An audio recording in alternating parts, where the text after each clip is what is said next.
শুভ বিজয়া দশমী বন্ধুরা। বড়দের চরণে রইল আমার প্রণাম আর ছোটদের জন্য রইল আমার অন্তরের ভালোবাসা। তো শুরু করা যাক। গতকাল আমরা যে ভিডিওটি দিয়ে শেষ করেছিলাম সেখানে আমরা দেখেছিলাম ভারতবর্ষের বিভিন্ন অঙ্গরাজ্যগুলি সম্পর্কে সংক্ষিপ্ত তথ্য। আজ আমরা ভারতবর্ষ স্বাধীনতা লাভ করার পরবর্তীকালে যে অঙ্গরাজ্যগুলি কোনটি কত সালে গঠিত হলো তার একটা সার্বিক সংক্ষিপ্ত বর্ণনা আজকে আমরা প্রশ্ন উত্তরের মাধ্যমে জেনে নেব। তো চলো বন্ধুরা শুরু করা যাক। প্রথম প্রশ্ন, স্বাধীনতার ঠিক আগে ভারতে ছোট বড় মিলিয়ে মোট কতগুলি প্রদেশ ছিল? 562টি। প্রাক স্বাধীনতা পর্বে ভারতের বিভাজিত প্রদেশগুলির নাম কি কি ছিল? 1. গভর্নর শাসিত প্রদেশসমূহ। 2. চিফ কমিশনার শাসিত প্রদেশসমূহ। 3. প্রাদেশিক গভর্নরের অধীন অঞ্চলসমূহ। 4. দেশীয় করদ রাজ্য এবং 5. ফরাসি ও পর্তুগিজ উপনিবেশ। 1947 সালে দেশভাগের পর ভারতের অঙ্গরাজ্যগুলির সংখ্যা কত ছিল? ভারতের অঙ্গরাজ্যগুলির সংখ্যা ছিল মোট 14টি। এর মধ্যে 9টি ছিল গভর্নর শাসিত প্রদেশ এবং 5টি ছিল চিফ কমিশনার শাসিত প্রদেশ এবং 550টিরও বেশি ছিল দেশীয় করদ রাজ্য। কত সালে রাজ্য পুনর্গঠন কমিশন স্থাপিত হয়? উত্তরটি হবে 1953 সালে। কত সালে ভাষার ভিত্তিতে অন্ধ্রপ্রদেশ রাজ্য গঠিত হয়? 1953 সালের 1 অক্টোবর। রাজ্য পুনর্গঠন কমিশন ভারতকে কটি রাজ্য ও কটি কেন্দ্রশাসিত অঞ্চলে বিভক্ত করে? 14টি রাজ্য ও 6টি কেন্দ্রশাসিত অঞ্চল।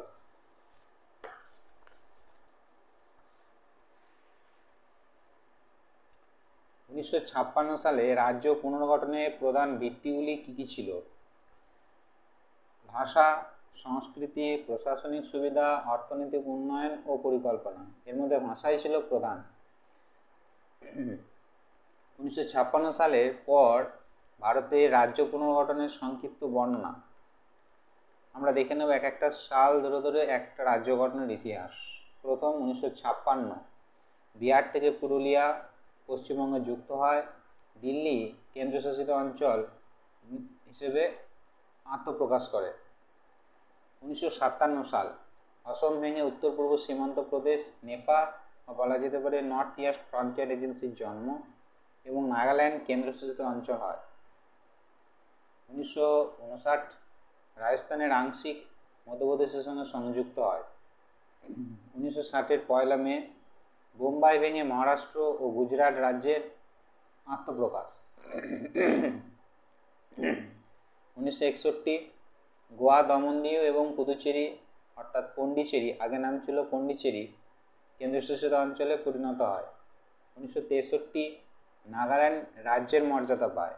1966, পাঞ্জাব ভেঙে পাঞ্জাব ও হরিয়ানা রাজ্যের জন্ম ও চণ্ডীগড়ের কেন্দ্রশাসিত অঞ্চল হিসেবে আত্মপ্রকাশ।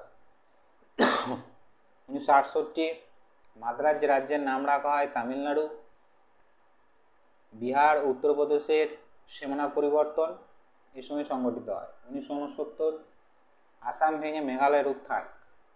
1970, নেপাল নাম পরিবর্তিত হয়ে হয় অরুণাচল প্রদেশ। 1971, কেন্দ্রশাসিত অঞ্চল হিমাচল প্রদেশ রাজ্যের মর্যাদা প্রাপ্তি। 1973, মহীশূর রাজ্যের নাম পরিবর্তিত হয়ে হয় কর্ণাটক। 1975, সিকিম ভারতের অন্তর্ভুক্ত হয়। 1987, মিজোরাম ও অরুণাচল প্রদেশ রাজ্যের মর্যাদা প্রাপ্তি।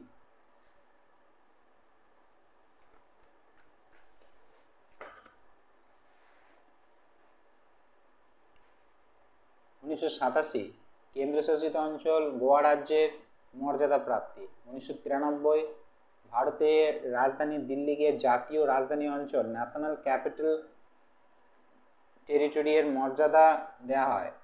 2000, মধ্যপ্রদেশ ভেঙে ছত্তিশগড়ের জন্ম, উত্তরপ্রদেশ ভেঙে উত্তরাখণ্ডের জন্ম, বিহার ভেঙে ঝাড়খণ্ডের জন্ম। 2014, অন্ধ্রপ্রদেশ ভেঙে ভারতের নবীনতম 29তম রাজ্য তেলেঙ্গানার জন্ম।